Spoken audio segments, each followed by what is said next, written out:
What does the Bible say a man must be if he's going to call himself a husband? Ladies, I am going to talk to you tonight the same way I talked to my 15-year-old daughter. Husbands, love your wives just as Christ also loved the church and gave himself up for her. First, he must be a man who leads in love.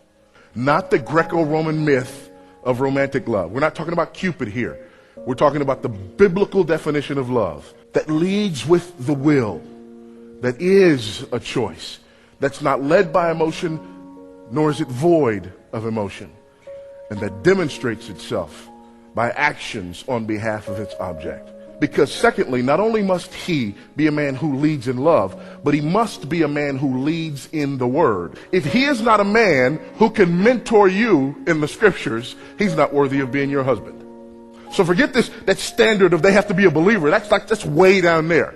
And usually we try to get around that, because if we can just get the guy to say, well, I was baptized one time way back in whatever, then we're like, oh yes, he's a believer, I can marry him. Can he disciple and mentor you in the Word of God? That's a whole nother standard, isn't it? Fathers, do not provoke your children to anger, but bring them up in the discipline and instruction of the Lord. It is the father's responsibility to teach the children to believe like Christians and to behave like Christians.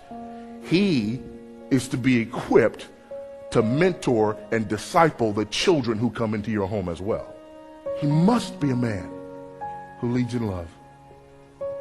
And he must be a man who leads in the word. That's what he's called to be. That's his responsibility. Men, this is an incredible weight to bear. Men, on your side, I must be a man who leads in righteousness. I must be. I must demonstrate that I'm willing to do everything in my power to preserve the righteousness of this woman. Ladies, that's what you're looking for. You're not looking for a man who acts like an octopus every time you're around him. You're not looking for a man that you have to constantly keep telling, stop, quit, enough now. You're looking for a man who says things like this. You know what? I'm not too sure it's all that good of an idea for us to be alone like this. That's what you're looking for.